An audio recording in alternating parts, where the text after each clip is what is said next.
राधे महाराज जी।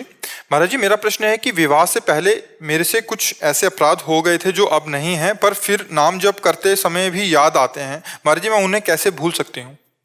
हाँ, भगवान से प्रार्थना कीजिए। जिस समय वो अपराध नष्ट हो जाएगा वो भूल जाएंगे अपने आप। जब तक वो अपराध नष्ट नहीं होता तब तक वो दिमाग में छाया रहेगा। उस अपराध का नाश नाम जप से ही होगा, भगवान से ही प्रार्थना कीजिए। और जिस दिन वो अपराध नष्ट हो गया तो तुम्हारी स्मृति ही नहीं जाएगी, उधर स्मृति में ही नहीं आएगा। और नाम बढ़ाइए और भगवान से प्रार्थना कीजिए, भगवान क्षमा कर दें तो सारे अपराध क्षमा। भगवान कहते हैं ना, अहम त्वाम सर्व पापेभ्यो मोक्षयिष्यामि मा शुचः। मैं तुम्हें समस्त पापों से मुक्त कर दूंगा, तुम केवल मेरी शरण में आ जाओ, मेरा चिंतन करो। तो भगवान के आश्रित होकर भगवान का नाम जप करो और भगवान से प्रार्थना करो, वो तुम्हारे अपराधों को, पापों को क्षमा कर देंगे। और पाप क्षमा का मतलब वो तुम्हारी स्मृति में ही नहीं आएगा, खत्म हो जाएगा। मंगलमयी, सुखमयी, पॉजिटिव चिंतन होने लगेगा। पाप का फल क्या होता है? निगेटिव चिंतन, नकारात्मक चिंतन, भयावह चिंतन, उद्विग्न करने वाला चिंतन। और जब पाप नष्ट हो जाता है तो सकारात्मक चिंतन, आनंद वर्धन करने वाला चिंतन होने लगेगा। ये जैसे डिप्रेशन में पहुंच जाते हैं ना, ये अपराध है, पाप है। वो सोच सोच सोच सोच करके उसको इतना कमजोर कर देता है कि भय, उद्विग्न, शोक, घबराहट ये उसके अंदर पैदा हो जाती है। तो हमें लगता है कि नाम जप और भगवत प्रार्थना, इससे सब ठीक हो जाएगा। भगवान के भजन में बड़ी सामर्थ्य है। और बढ़ाओ, और नाम जप बढ़ाओ। महाराज जी, आपके द्वारा सुना है कि एक जो पापी पुरुष होता है उसे भी विस्मरण हो जाता है, और एक जो पुण्य आत्मा है जिसने अपना अंतःकरण पवित्र हुआ उसे भी स्मरण, बीच में हम जब बीच में तब उसका अपराध का बोध होता है। महाराज जी, हाँ, जो घोर पापी उसको इससे तो मतलब नहीं। और जो पुण्यात्मा, जो देखो आज या 2-3-4 दिन से सत्संग में सुना कि 2 प्रकार के कर्म, जैसे पापी, पाप करने वाला, पुण्यात्मा, शुभ कर्म करने वाला, और एक कहता पाप पुण्य मिश्रित। ये जैसे वार्ता है, पाप पुण्य मिश्रित है, ना आप पापी कह सकते और ना पुण्यात्मा कह सकते, दोनों मिश्रित है। उसमें सुधार के बहुत जोर के चांस रहते हैं, और वो पाप पुण्य दोनों को मिटाकर भगवत प्राप्ति कर सकता है। लेकिन पापी है तो उसे नरक जाना ही पड़ेगा। अगर वो भजन का कहीं उसको संत का संग मिल जाए, शास्त्र पढ़ ले और भजन में रुचि हो जाए, तो भगवान कहते हैं अपिचेत सुदुराचारो भजते माम अनन्य भाग साधुरेव समंतव्या सम्यक व्यवसिता। ऐसा घोर पापाचारी, दुराचारी रहा, पर उसको ये पता चल गया कि भगवान ही एकमात्र मुझे मुक्त कर सकते हैं, और भगवान की शरण में आ गया। तो भगवान कहते हैं मैं उसको पावन करूंगा, उसे साधु मानो, क्योंकि मैं साधु बनाऊंगा। और एक होता पुण्यात्मा जो स्वर्ग आदि भोगों का भोग भोगते हैं, और फिर यहाँ पुण्य पुरुषों के यहाँ जहां खूब धन वैभव ऐश्वर्य भोग विलासिता है, अब यदि उनको भोग विलासिता के मद में पूरा जीवन व्यतीत करते निकल जाए तो व्यर्थ चला गया। अगर कहीं भगवान की हेतु की कृपा से उनको सत्संग मिल जाए, और सत्संग में उनको पता चले कि मेरे जीवन का उद्देश्य तो भगवान की प्राप्ति, भजन है, मैं तो भोग विलास में लग रहा हूं, तो उनको भी चांस है कि भजन में लें। पर ज्यादातर चांस 2 को ज्यादा मिलता है, जो शुभ अशुभ मिश्रित कर्म वाले हैं, तो उनको ज्यादा चांस मिलता है। पापात्मा बड़ा मुश्किल है लग पावे, और कोई धनी पुण्यात्मा जो भोगों में लगा है वो मुश्किल है कि कहीं सत्संग आदि के लिए, कहाँ सत्संग आदि, वो तो अपनी विलासिता में जाता है। तो ये 2 में जो शुभ अशुभ मिश्रित है, इनमें जलन होती कि क्योंकि शुभ भी है अशुभ भी है, तो इनमें जलन होती कि यार हमसे पाप क्यों हो गया, बड़ी गलती हो गई, भगवान क्षमा करें। वो उपाय करते हैं पाप नष्ट। अगर पुण्य बन गया, शुभ का फल सुख आया, तो गौ सेवा, संत सेवा, ऐसे ऐसे करके वो अपने शुभ का नाश कर देते हैं, और भगवत चिंतन, भगवत शरणागति से अशुभ का नाश कर देते हैं, और वो भगवत प्राप्त हो जाते हैं। बिना शुभ अशुभ नष्ट हुए भगवत प्राप्ति नहीं। तो ये बात तो बहुत सुलझने की है कि जिसके शुभ अशुभ मिश्रित है वो बहुत जल्दी इस लाभ को ले लेगा। जी अमित जी, राधे राधे, बेंगलोर से। राधे राधे महाराज जी, आपके चरणों में कोटि कोटि प्रणाम। महाराज जी, क्या संतों के प्रति सेवा, आसक्ति एवं आकर्षण से भी भगवत प्राप्ति एवं आवागमन इसी से ही होती है, इसी से ही होती है। जो आसक्ति संसार में बंधन का कारण है, वही जब भगवत प्रेमी महात्मा से हो जाती तो मोक्ष का खुला हुआ द्वार हो जाता है। उमा संत समागम शम न लाभ कछुआन, बड़े भाग पाइप सत्संगा विनय प्रयास होए भवभंगा। संतों से प्रीति होना कोई खिलवाड़ है? संतों से प्रेम कर ले। ये बाहरी ऐसे बोलना कि हम आपसे प्यार करते हैं, ये कोई प्यार है? ये तो नाटक। संतों से प्रीति कर लिया तो अनंत पीछे डोलेंगे। भगवान ने स्वयं का है सातों सम मोहिमय जग देखा और मोते अधिक संत कर लेखा। पर संत मिले तब जब द्रवहि दीन दयालु राग हो तो साधु संगति पाइए। संत मिलना बड़ा कठिन है, महत संगस्त दुर्लभ हो, और अगर मिल गए तो फिर उसका परिणाम ही अमोघस्य भगवत प्राप्ति। भगवान के प्रेमी जन या आत्मबोध प्राप्त ज्ञानी जन, इनका मिलना साक्षात भगवान का मिलना है। ये मिल गए तो फिर और कोई जरूरत नहीं, उनके चरण पकड़ लो, उनके गले पड़ जाओ, उनकी आज्ञा पे चलो, बस पार हो गए। ये तो बहुत कठिन बात है। संतों से प्रीति कहाँ, संतों से प्रीति तो कोई बिरला निर्वाह कर पाता है, संतों से प्रीति नहीं हो सकती। अगर हो गई तो फिर जगत प्रीति रह नहीं सकती। एक बात है, जगत प्रीति नहीं रह सकती। जो संतों का, तो संतों का एक स्वभाव होता है, जैसे नारद जी के विषय में है, आपू सरिस चाहे सब कीन्हा, वो अपने समान सबको बनाना चाहते संत जन। तो भगवत प्राप्त निश्चित हो जाता है जो संतों से आसक्त हो जाता है। पर संतों में आसक्त होना बड़ा कठिन है, क्योंकि जब तक संत में भगवत भावना नहीं होगी तब तक मनुष्य बुद्धि के कारण हम उन पर दोष दर्शन कर सकते हैं।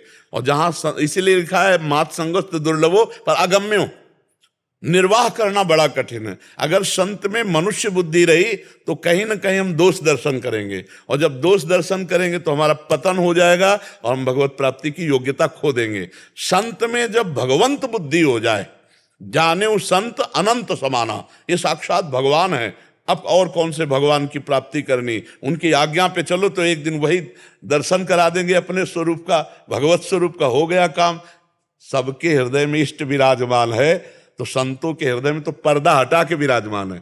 सबके हृदय में त्रिगुण माया का पर्दा लगा के बैठे हैं। संतों ने भगवत अनुराग से वो पर्दा हटा दिया और भगवान प्रगट बैठे हैं। बस तुम्हारे नेत्र का पर्दा हट जाए तो तुम्हें संत में ही भगवंत के दर्शन हो जाएंगे। और वो पर्दा हटाएंगे वही संत जो आज्ञा कर रहे हैं कि ये नाम जप करो, ये साधन करो, ये पाठ करो, ऐसे चलो। वो पर्दा हटाने के लिए है। इष्ट और संत ये दो नहीं, और दो ना होते हुए मोरे मन पर वश विश्वासा और राम ते अधिक राम कर दासा। भगवान से भी बढ़कर के भगवान के प्रेमी संत जन है, क्योंकि भगवान के होते हुए भी हमारी दुर्गति नहीं रुकी, और संत के होते हुए दुर्गति नहीं हो सकती। अगर संत संग हो गया है वास्तविक भगवान की कृपा से, फिर दुर्गति नहीं हो सकती। संत संग सीधे अपवर्ग कर और कामी भव कर संत। संत का तो संग सीधे भगवत प्राप्ति कराने के लिए। क्यों भाई? गौरव किशोर शर्मा जी। राधे राधे महाराज जी। महाराज जी, मैं न्यूज़ इंडिया उसमें एंकर हूँ। किसी न्यूज़ में न्यूज़ पढ़ते हैं, कह रहे हैं तो कह रहे हैं कि इनकी भौतिकवाद और आधुनिकता के युग में अत्यधिक महत्वाकांक्षी हो गया हूँ। जो चाहता हूँ मिल भी जाता है, लेकिन और पाने की इच्छा समाप्त नहीं होती, मुझे सुकून नहीं मिलता। कभी नहीं होगी, कभी नहीं होगी। स्वप्नों का कभी अंत है क्या? कामनाओं का कभी अंत है क्या? किसका है? हाँ बच्चा, नहीं, इसको तो विवेक के द्वारा संभालिए, नहीं तो ओवर थिंकिंग ये इतनी बढ़ती चली जाएगी कि एक दिन डिप्रेशन में पहुंचा देगी। इसकी कभी शांति है? ये एक कामना पूर्ण होगी तो 4 खड़ी हो जाएंगी, 4 पूर्ण करोगे तो 8 खड़ी हो जाएंगी। आप मन की चाल को देखिए, ये कभी तृप्त हो जाए तो हमें बताओ? कभी नहीं। महाराज ययाति ने लिखा है कि विश्व के समस्त जौ धान्य स्त्रियां भोग सामग्री भगवत विमुख पुरुष को दे दिए जाए तो भी वो तृप्त नहीं हो सकता। इसलिए ओवर थिंकिंग को कंट्रोल में कीजिए। ये जो हमारी सोच है ना, ये जो नए नए सपने हैं ना, इनको शासन में लाइए। संतोष के द्वारा कामनाओं का शमन होता है, कामनाओं की पूर्ति के द्वारा लोभ बढ़ता है। समझ रहे ना? हाँ, ज्यादा विषयों में अगर बुद्धि जाएगी तो फिर परेशान हो जाओगे। आपके मकान से 100 गुना बड़ा मकान आपको दिखाई देगा, आपके रुपए से 100 गुना बड़ा रुपया। आप जलोगे, आप जलते रहोगे। इसलिए संतोष धारण करो। जथा लाभ संतोष सदा काहू सो कछु न चाहूंगो। अध्यात्म जरूरी है। बिना अध्यात्म के ये भौतिकवाद आग की तरह जला देता है। पक्का समझ लो बच्चा। हाँ, भौतिकवाद ये जला देगा। अब नाम जप करो, संतों का संग करो, शास्त्र स्वाध्याय करो, अध्यात्मवान बनो तो शांति मिलेगी। नहीं बहुत बढ़िया गाड़ी में चल रहे हैं, फिल्मी गाना चल रहे हैं और इतनी रफ्तार चल रही है, 2 मिनट में खत्म। नहीं खत्म, उसी गाड़ी में आग लग गई, जिंदा जल गए। कितना भौतिकवाद तुम्हें जलाएगा, कामनाएं बढ़ती चली जाएंगी। अच्छा, ब्याह हुआ है ना? तो हाँ, तो अभी और तो स्वप्न देखोगे, बहुत बड़े बड़े स्वप्न।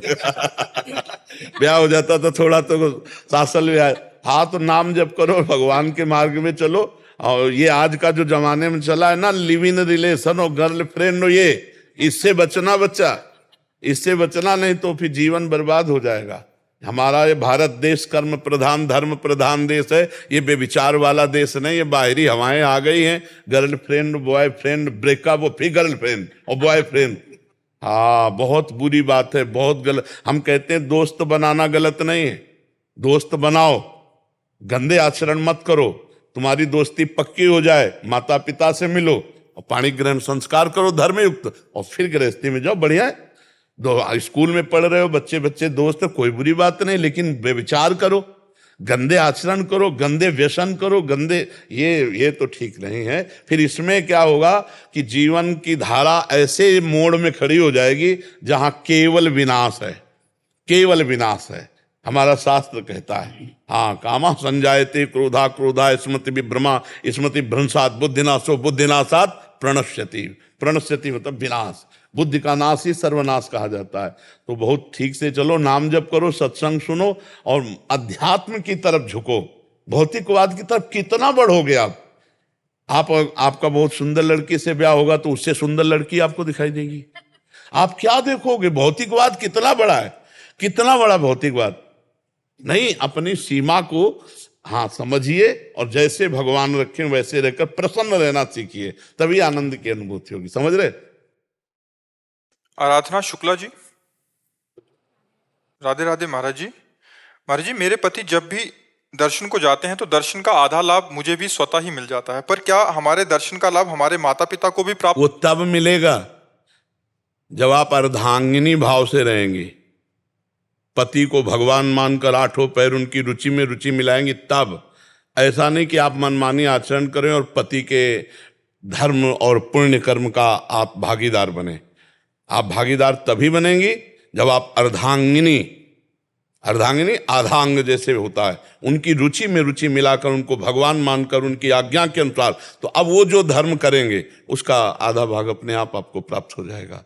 आप मनमानी आचरण करें और उनमें भगवत बुद्धि ना करें तो फिर ऐसा नहीं। सिद्धांत को समझना पड़ेगा कि आप अपने मौफी पति मेहनत करके गया श्राद्ध के नाना प्रकार के तीर्थ याटन के सबको आधा फल आपको मिल जाएगा, तब मिलेगा जब पति के सिवा मन वचन कर्म से कोई और ईश्वर नहीं, मेरा पति मेरे लिए भगवान है, आठों पहर उनकी आज्ञा में तत्पर हैं, तो अब वो पति के द्वारा किए हुए सारे पुण्यों का आधे की हिस्सेदारी होगी और वो भगवान के भाव से है पति में, इसलिए उसको भगवत प्राप्ति भी हो जाएगी।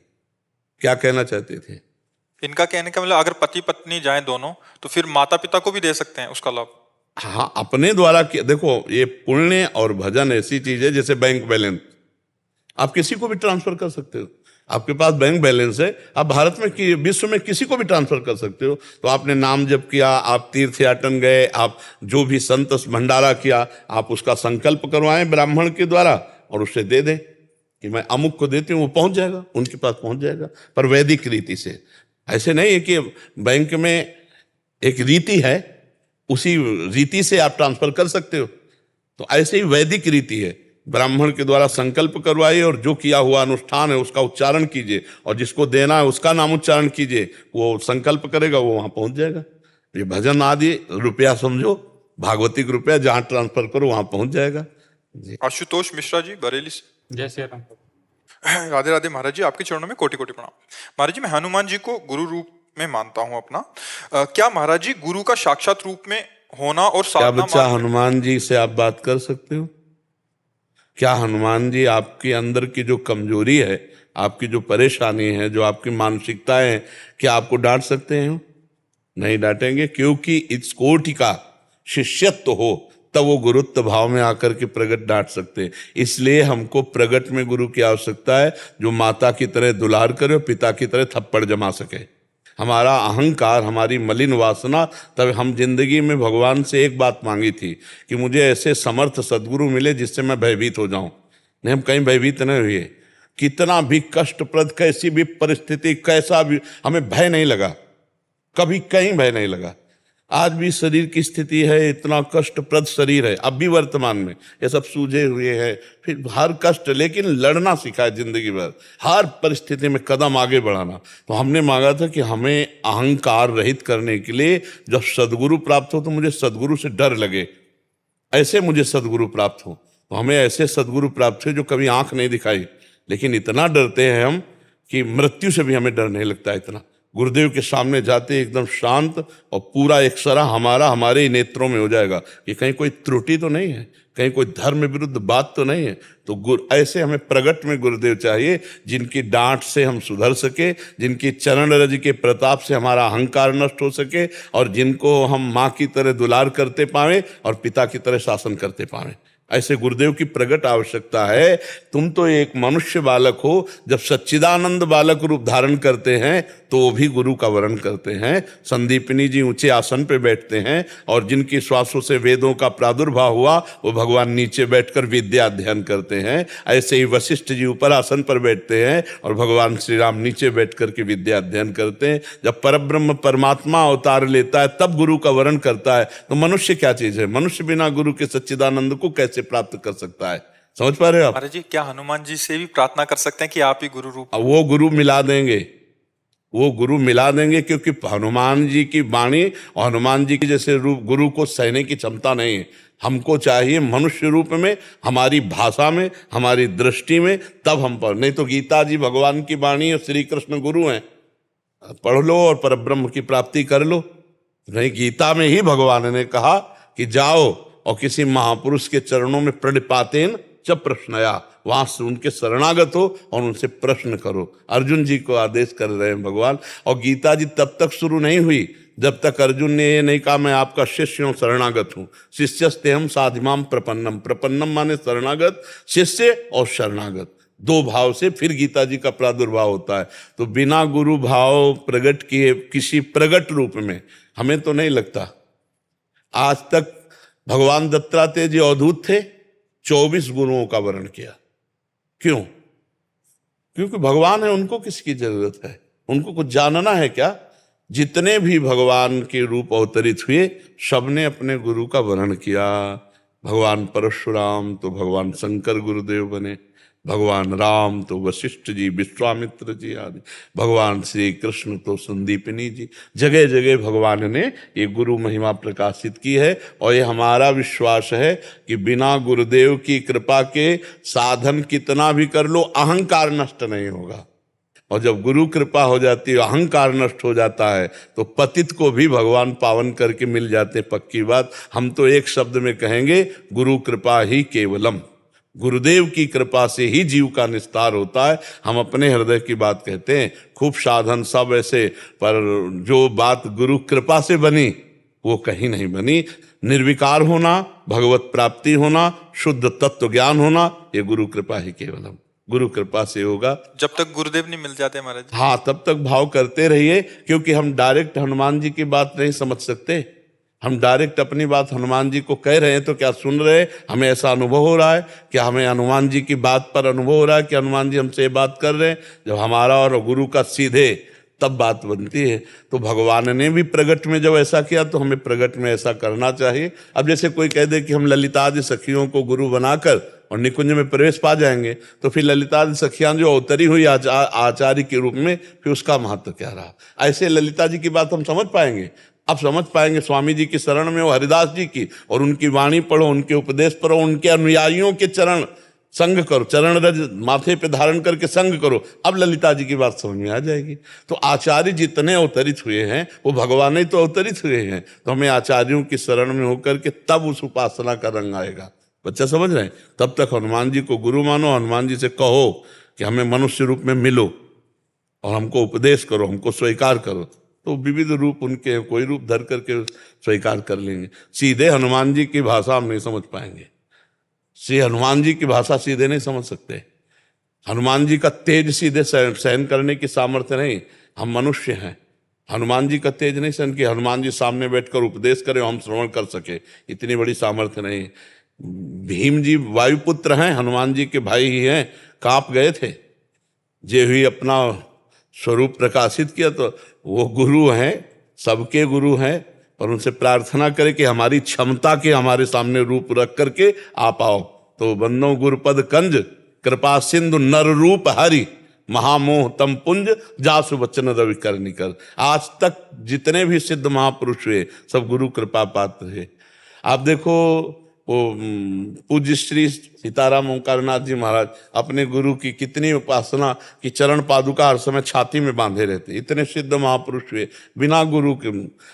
जे गुरुपद अंबुज अनुरागी ते लोकहु बेदहु बड़ भागी। जे गुरु चरण रेणु सिर धरहि ते जन सकल विभव बस करे। बिना गुरु के ना तो ब्रह्म बोध होता है, ना भगवत प्रेम होता है, ना इस संसार समुद्र से पार होता है। हमारे शास्त्रों का ये अनुभव है। हम भगवान को गुरु बना करके, भगवान हमें डांटने नहीं आएंगे, लेकिन गुरु को भगवान मान करके तो हमें गुरुदेव डांटते भी हैं, हमें समझाते भी हैं, हमें संभालते भी हैं, हमें सजाते भी हैं। जैसे गुरुर ब्रह्मा, ब्रह्मा का काम है सृजन करना, सृष्टि रचना। गुरु ने हमारे हृदय में सद्गुणों की सृष्टि रच दी। गुरुर विष्णु, विष्णु भगवान का कार्य पालन करना। तो हमारे गुरुदेव भगवान ने जो सृष्टि रची ब्रह्मा बनकर सद्गुणों की, उनकी रक्षा भी की, उनका पोषण भी किया। और गुरुदेव महेश्वरा, महेश्वर का काम है विनाश। गुरु ने हमारे सारे दुर्गुणों का विनाश कर दिया। तो गुरुर ब्रह्मा, गुरुर विष्णु, गुरुदेव महेश्वरा, और गुरु साक्षात पर ब्रह्म तस्मै श्री गुरुवे नमः। और जब अनुभव हुआ तो यही लगा कि जो गुरुदेव वही इष्ट, जो इष्ट वही गुरुदेव, कोई अंतर नहीं। वही परब्रह्म परमात्मा तत्व ही गुरुदेव रूप में बैठा है। हमारा जो शास्त्रीय सिद्धांत है, जो भागवतिक मार्ग है, वो ऐसा है जी। बहुत चाह लगे आपके दर्शन करने को लोगों को। क्या आपने ऐसा जो है इस संप्रदाय को क्या है, कहाँ से कहाँ महाराज जी, बस तिनके का कोई बल नहीं, बल तो वायु का है। जो वायु तिनके को उड़ा रही है, अगर तिनका सोचे कि हम बहुत उड़ रहे हैं, नहीं नहीं, तिनके के कोई पर नहीं होते, वायु के प्रवाह से उड़ रहा है। ऐसे ही भगवान की कृपा, लाडली लाल की कृपा ही चला रही है। अगर हमारे पूछो तो दोनों किडनी फेल, हम किसी लायक नहीं हैं, पर उनकी कृपा, कृपा से कहो, कृपा से कहा न होई। कृपा से जो मूक है वो वेद पढ़ दे, कृपा से लूला लंगड़ा पहाड़ चढ़ जाए, है ना। उन्हीं की बस कृपा। मूकम करोति वाचालम पंगुम लंघेते गिरिम यत कृपा तम हम वंदे परमानंद माधवम। बस कृपा, कृपा, लाडली लाल की कृपा। सबे अंग गुणहीन हो ताको जतन न कोई, एक किशोरी कृपाते जो कछ हो। सोऊ कृपाते सुलभ नहीं ताको कौन उपाव, चरण शरण हरिवंश की सहजय बले जी। तो महाराज जी, जैसे मनुष्य के कल्याण के तो बहुत सारे साधन हैं और बहुत सारे मार्ग हैं, पर जिस तरह से आज जीव जंतु पे इतना अत्याचार होकर इनको खा रहे हैं, रोग सब कर रहे हैं, तो इनके कल्याण का क्या उपाय है महाराज? इनका कल्याण समय, काल सबसे बड़ा बलवान है। जब समय आता, जैसे हम तुम भी भगवान के अवतार के समय रहे होंगे, लेकिन हमारा समय नहीं बना, हमारा काल नहीं ऐसा आया कि हम भगवान की शरण में होकर भजन करके मुक्त हो जाते। भाई प्रभु प्रकट हुए ना, प्रियालाल प्रकट हुए वृषभानु भवन में, नंद भवन में, लेकिन हम भी तो कहीं सृष्टि में होंगे, पर हमने उनका दर्शन नहीं किया, उनसे मिले नहीं। अब हमको अवसर मिला है, तो ऐसे ही हर जीव को भगवान अवसर देते हैं। संस्कृति मांझ बरियाई के पायो, मानुष देह वृथा कत डारत। आज जो अपने कर्मों का फल जीव भोग रहे हैं, इनको भी भगवान अवसर देंगे। जैसे हमें आपको अवसर मिला है, अब हम आप डट के भजन करें और अपने भजन का फल इन जीवों को दे दें, तो इनका मंगल हो जाएगा, हमें भगवत प्राप्ति हो जाएगी। हम जब किसी को अपना भजन दान करते हैं, तो इसका भी तो फल होता है, इसका भी फल होता है, इसका फल होता है भगवान की प्राप्ति। तो संत जन अपना पूरा भजन करके जगत को दे देते हैं, और इसका फल होता है कि वो भगवान को प्राप्त हो जाते हैं और जगत का मंगल होता है। इसीलिए सब संतों को नमस्कार करते हैं। तो हमें जो मनुष्य जन्म मिला, पहले हम डट के भजन करें। हरिवंश नाम बिसरे न छिन, श्री हरिवंश सहाय फल। यदि हम निरंतर नाम जप करेंगे, तो नाम से ही प्रेम का प्रादुर्भाव होता है, और प्रेम से ही भगवत साक्षात्कार होता है। सेवक जी महाराज कह रहे हैं, प्रेम मूल यह नाम है, प्रेमी रसिक जपत यह नाम, प्रेम मगन निज बन विश्राम, श्री हरिवंश जहाँ रहें प्रेम प्रवाह परे जन सोई, तब क्यों लोक वेद सुध होई। जब हरिवंश कृपा करी, व्रत संयम तब कौन कराए। संतत सकल सुनो चित लाय, श्री हरिवंश प्रताप जस। ये नाम ही प्रेम मूल। तो हम निरंतर नाम जप करें और खूब प्रेम में डूबें प्रियालाल के, तो साफ संसार का प्रपंच खत्म हो जाएगा और ये जो दुख है ये भी मिट जाएगा। क्यों? क्योंकि प्रभु के सिवा कोई जीव जंतु नहीं है। ये क्रूरा अपि पापिनो न च सताम संभास्य दृश्या से, सर्वान वस्तुतया निरीक्ष परम स्वाराध्य बुद्धिर मम। मेरे राधा वल्लभ लाल ही सर्वत्र है, कोई दूसरा है नहीं। अब वो देखो, जैसे खिचड़ी में राधा वल्लभ लाल जी को देखो ना, कभी वो वैद्य बनते हैं, कभी पतंग उड़ाते हैं, कभी ये लीला। ऐसे ही राधा वल्लभ लाल की विशाल मायामयी लीला है। अब इसमें कभी पक्षी बन करके, कभी सुखद, कभी दुखद, कभी विनाश लीला, कभी पालन लीला, कभी सृजन लीला। पर मेरे राधा वल्लभ लाल इन तीनों लीलाओं से परे हैं। इन तीनों लीलाओं के होते हुए भी दूरे सृष्टियादि वार्ता। बात समझ नहीं? तो हमको दुखी नहीं होना, हमको भजन करके जीवों के कल्याण के लिए देना है। अपने प्रभु का स्वरूप मानकर निरंतर उनको सुखी होने का आशीर्वाद देना है। भजन करो डट के, सबको दो तो सबका मंगल हो। अब हम भजन न करें, केवल बैठ के सोचते ही रहें तो बात नहीं बनेगी। क्योंकि हमें अवसर मिला इस समय भगवत प्राप्ति का, अगर हम भजन नहीं करेंगे, हम चूक गए तो फिर हमारी भी गति बिगड़ जाएगी।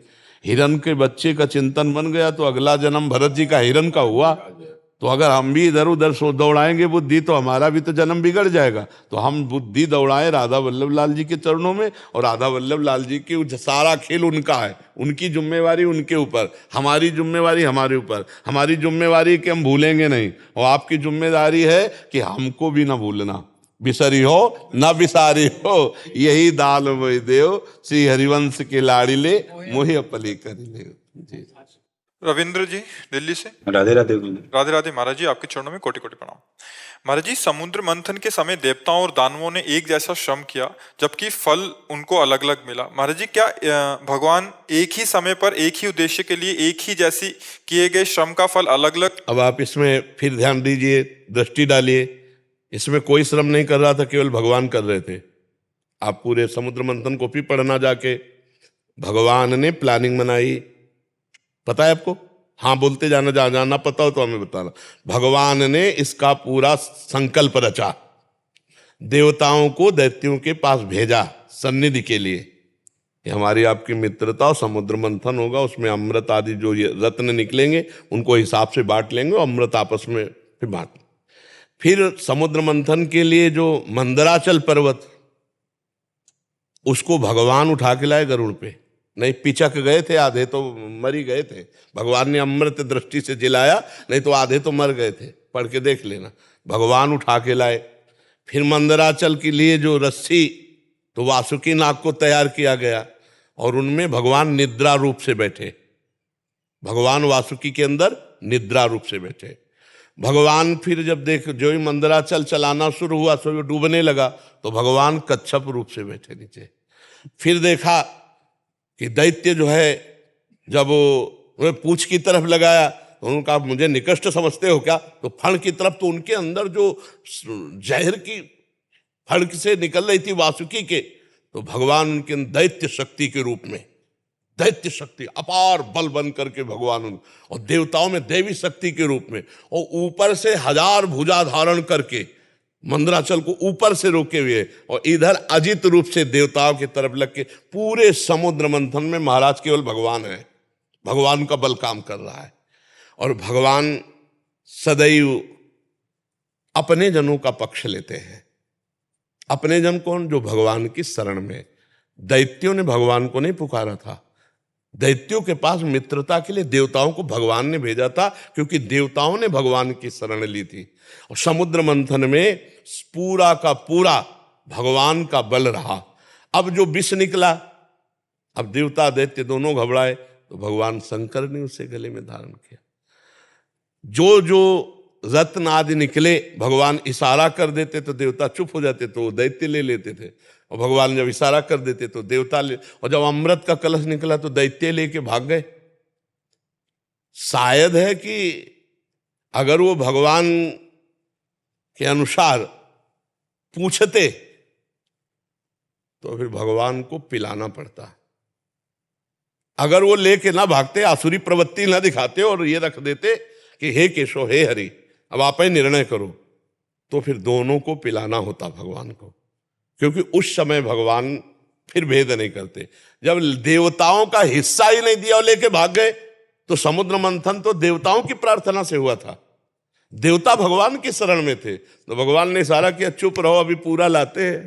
तो फिर वो रूप जो रखा, छैल छबीला मोहिनी रूप, और मोहिनी रूप रख के जो ही बीच में पहुंचे, सो हाथ में अमृत है भूल गए, देखते ही रह गए भगवान का रूप। और भगवान ने जे मुस्कुराया, देख लो ऐसा रूप भगवान का है, जो ही मुस्कुराया तो उन्होंने कहा ले अमृत का कलश कहला नहीं। और भगवान कह रहे कि देख लो मैं किसी की नहीं होती, मेरे पे विश्वास मत करो, और मुस्कुरा दिया। तो उन्होंने कहा तो हम पे पूरी रीझी। बोले आप, तो बोले हम जो करेंगे तुम रोकोगे नहीं? बोले बिल्कुल नहीं रोके। तो सब देवताओं को पिला दिया। बीच में वो एक राहु रहा, वो उसने जैसे देखा कि पूरा कलश तो औंधने वाला है और भगवान है ये, फिर भगवान ने सुदर्शन चक्र, तो वही चंद्रमा और सूर्य का ग्रहण पड़ता है उसी से। तो इसमें मुख्य भगवान की शरणागत की बात है। देवता भगवान की शरण में हुए, अमृत प्राप्ति के लिए भगवान ने समुद्र मंथन किया। अगर वो दैत्य आसुरी प्रवृत्ति दिखा के लेके ना भागते, तो फिर भगवान को निर्णय करना पड़ता, फिर आधा पर वो लेके भाग गए तो वो तो छल किए ना, तो भगवान उनसे ज्यादा गुरु बड़ा भारी छल कर दिया कि वो देखते ही रह गए, एक बूंद नहीं पिलाया। तो ये भगवान की शरणागति का पक्षपात है। वैसे भगवान समूहम सर्वभूतेषु।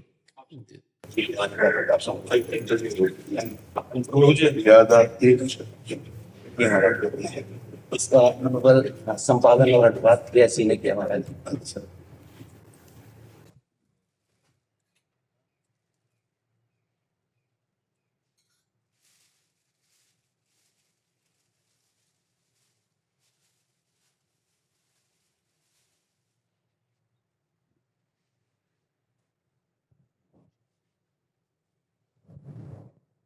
नयो नयो नेह द्रवत द्रवत नव नव है रूपे, नयो नयो रंग द्रवत द्रवत नव सुरस अनूपे, नव लावण्यता द्रवत नवल आसक्ति पगनि है, नई नई छवि द्रवत नवल ही ललक सघन है, नयो नयो नेह द्रवत द्रवत नव नव है रूप है।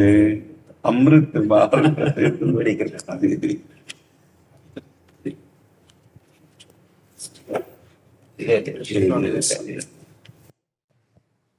स्वागतम। नमो नारायण। आप महाराज जी को वस्त्र धारण करो। देखो महाराज, ये श्री जी का प्रसाद। प्रसाद के लिए कहाँ मना है? प्रसाद तो प्रसाद। आप विराजिए, आप विराजिए।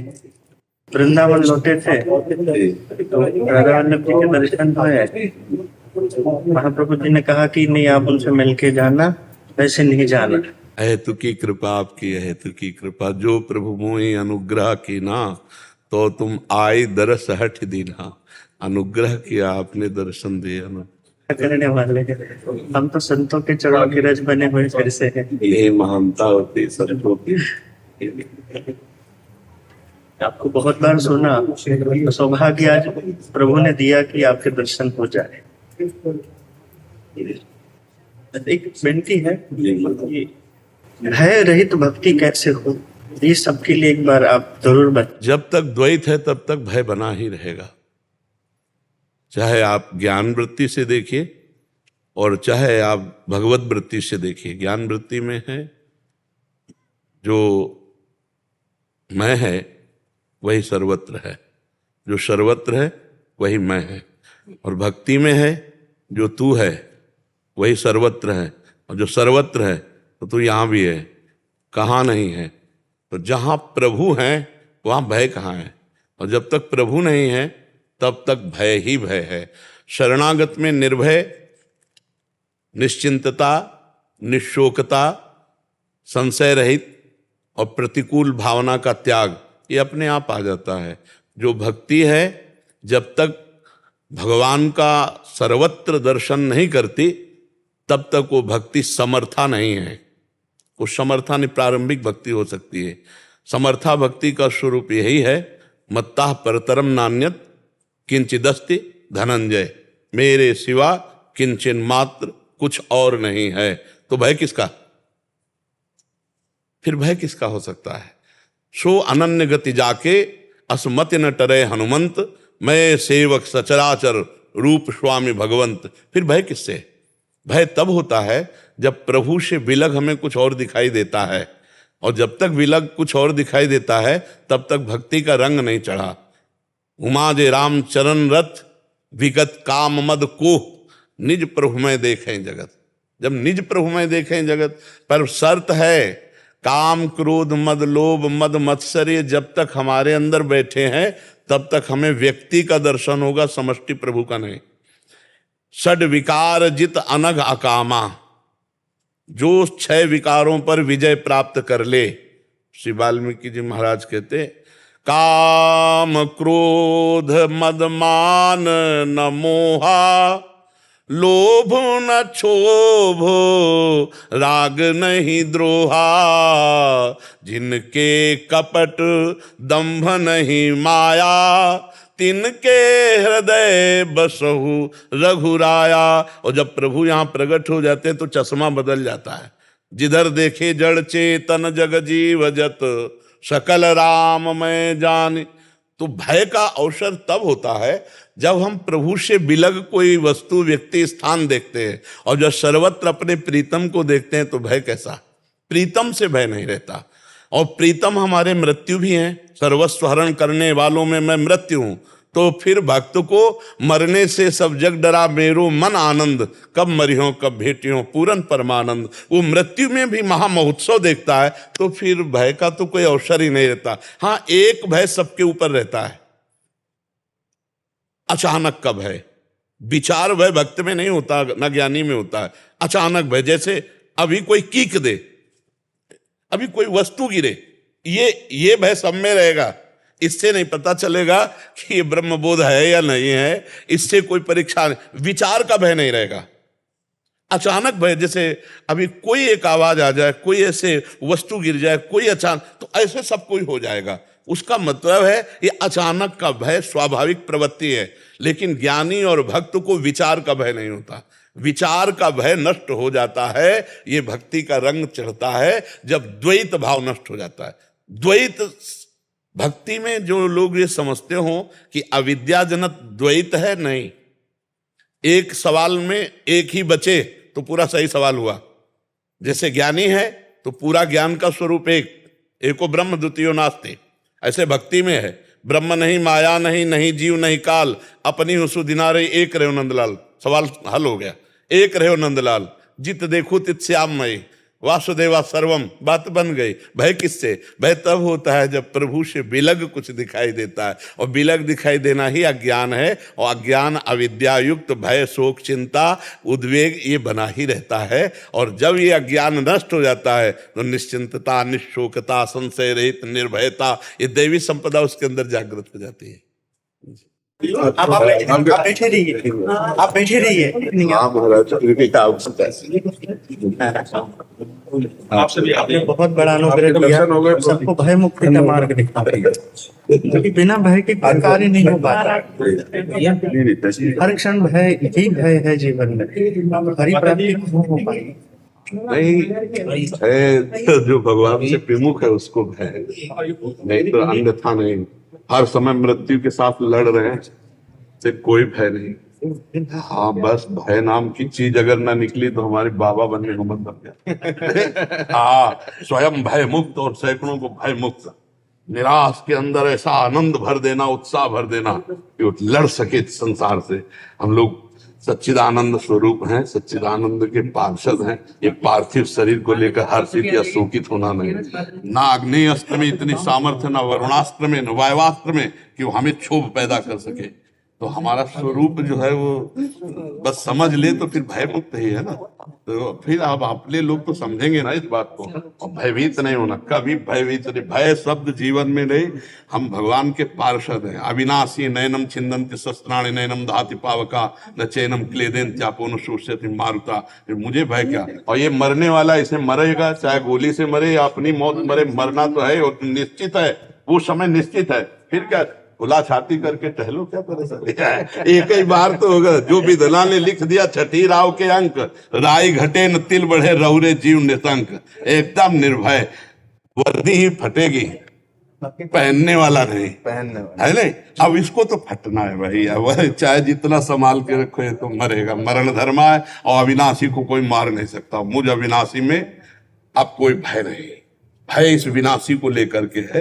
इसलिए इसी से आप संत आश्रय लेकर शरीर राग से मुक्त हुआ जाता है। तो आप खूब भगवान नाम, भगवत महिमा, आत्मस्वरूप का बोध हमारे जगत को जा करके प्रदान कीजिए, जिससे शरीराभिमान, शरीर भोगों की वासनाओं में जल रहा है संसार। तो आप संतों की कृपा प्रसाद से ही वो मुक्त हो सकता है। धर्मेंद्र कुमार जी दिल्ली से। राधे राधे। महाराज जी राधे राधे, आपके चरणों में कोटि कोटि प्रणाम। महाराज जी मैं लगभग 2 वर्षों से आपके बताए मार्ग पर चलने का प्रयत्न कर रहा हूँ और श्री जी की बहुत कृपा का अनुभव कर रहा हूँ।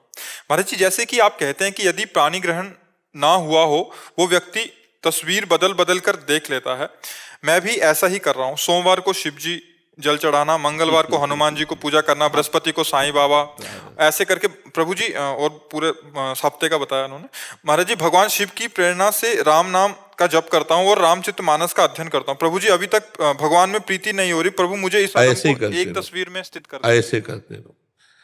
एक घटना घटेगी जब आपका हृदय एकदम एकाग्र हो जाएगा, आपको नहीं करना, तब आप मानोगे कि भगवान आपकी पूजा स्वीकार करके आपको मार्ग दे रहे हैं। जब आपको खुद अनुभव होगा कि मैंने नहीं किया, मैंने चयन नहीं किया, मेरे दिमाग में छा गया है, अब जो छा जाए वो फिर भागवतिक होगा। अभी अपने मन से विचार करके इनको छोड़ना, उनको छोड़ना, ये सब जैसे चल रहे हो वैसे चलो।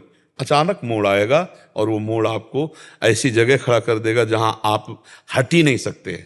बस ऐसे चलो, ठीक है। आप बिल्कुल चिंता न करो, कोई गलत काम तो कर नहीं रहे, कोई पापाचरण तो कर नहीं रहे, भगवान की आराधना कर रहे हो, वो आपको खुद उसी मोड़ पे खड़ा कर देगा। ये हमने अपने जीवन को देखा है। आपको नहीं, आप करोगे तो आपके अंदर चलती रहेगी कि यार अमुक उपासना छोड़ दी, हम तो शुक्रवार को तो ऐसा करते थे, शनिवार को ऐसे करते रहो। एकदम झटका लगेगा और वो एकदम आपको ऐसी उपासना में खड़ा कर देगा जहां दोबारा सोचने की भी बात नहीं आएगी। कट्टर अनन्य शिव पार्वती के उपासक, कट्टर अनन्य मतलब कट्टर समझते हो, स्वप्न में भी किसी की तरफ और झांकना नहीं, देखना नहीं। काशी के घाटों में बाबा विश्वनाथ जी के और ऐसा खेल खेला कि अनन्य श्यामा श्याम के, श्यामा श्याम के, अब आप कह सकते हो कट्टर अनन्य श्यामा श्याम के। वो खेल उनका है, ऐसे रहो, वो सब संभाल लेंगे, ठीक है ना जी। राधा राधा राधा राधा राधा राधा राधा राधा राधा राधा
राधा